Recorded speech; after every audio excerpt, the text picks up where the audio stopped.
What's up, guys? Colton, Ferris demo guy. We're going to do a walk around on the FB3000 stand-on blower right here. This is our biggest blower.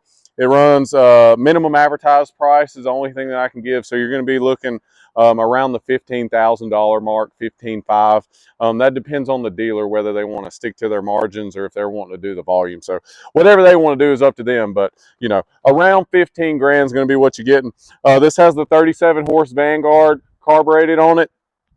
This bad boy does 7,500 CFM, right? So the airflow is going like this, right? So I think it's going harder out the right side. If you're looking, this is more parallel to the ground. So I think, in my opinion, that this is carrying the leaves further, right? You got the right, left, and out the front. The front side, you're probably getting 80 to 90% because the wind's got to turn, but it's a nice feature to have on there. On the left side, you got the adjustable flaps. So if you get right here and show them, let me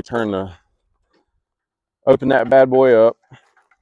You got the adjustable flaps. So if you want it, if you got wet leaves or grass clippings or, you know, this wet, whatever it is going to point it more toward the ground. If you didn't want that, just pull that bad boy out and then it's going right there. Now the wind's not blowing, so it ain't going to be up. But that's a nice little feature too. You got your toggle switch right here. So to fully open and close all the flaps on it, you want to do about 3 to 5 seconds to fully open. If you wanted to corner it, like do right and out the front or left and out the front, you could open the left or the right fully and then do like, you know, 1 or 2 seconds out the front. So, you know, if you're going down a gate or whatever, or a fence line and you wanted to do it like this, you could go, if it were me, I'd probably just go straight down at front and then come back, turn around and blow out the other way. But that's a nice feature. Park brakes right here. So engage, engage, disengage, engage, disengage, right? Same concept as your Z3, Z2, Z1, any sort of standard, forward, backward, right, left. Like I said, 35 horse Vanguard doing 7,500 CFM, 11-gallon fuel tank. So the gas should last all day. This is a newer model, so it used not to have a gas gauge. So the gas gauge is right here, which is, you know, very nice. Thank God. Gas gauge right there. Cool. On the older models, the gas cap was right here, which, you know, excuse my French, sucked because if you missed any of the gas, it kind of conjured up right there. Now we got it kind of bottlenecked at about a 45-degree angle, easy to fill it up. 22 by 10 tires on the back. We run the 31 hydro gears on these. On all the blowers have the 31 hydro gears. Any Ferris that you see in the market right here is going to run independent hydros for all of them. They got independent reservoirs. You're going to get them right here. Just in case one was to fail, you wouldn't have any sort of cross-contamination into the other. And then your hydro gear release right here. So, you know, if you had something break down or whatever, that'll lock up right there, and then you can push it or tow it or whatever you need to do. So that's a nice feature. Like I mentioned before, you got the 22-inch by 11 back tires. You could maybe get wheels. That'd be something you'd have to look into. And then you got the 11-inch front flat-free casters right here.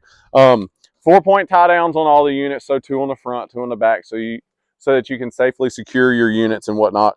One of my favorite things about this unit, obviously, is the power. Second favorite thing, pivot in front axle, like the Z3, like the 7, 6, 5, and 300, right? So you got this pivot point right here, and then as you're going over any sort of rough terrain, that front is articulating to the ground, and it's going to provide a suspension component, which is going to be a lot more comfortable. And also, you know, as you can see, this unit is not designed for hills because it's sitting up high. It's not very wide, but that pivot in front axle does help hang a hill if you need it, right? Like I said, it's a nice feature. It's kind of acting like your suspension. It'll go a little further. You know, my rope or cable or whatever is in the way, but very nice feature.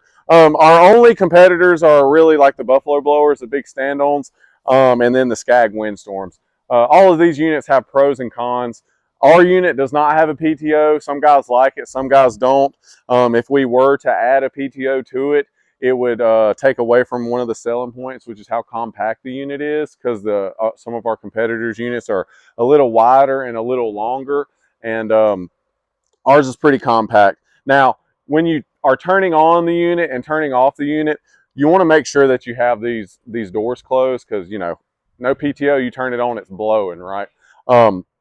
Anyway, so it's really not that serious. But, you know, 7,500 CFM, blowing leaves, blowing off parking lots, runways on airports, walkways at the park, whatever it is. We've sold some to some concrete companies blowing stuff off before they lay concrete or put sealing on the asphalt and whatnot. Heck, we've even sold one to a concert venue.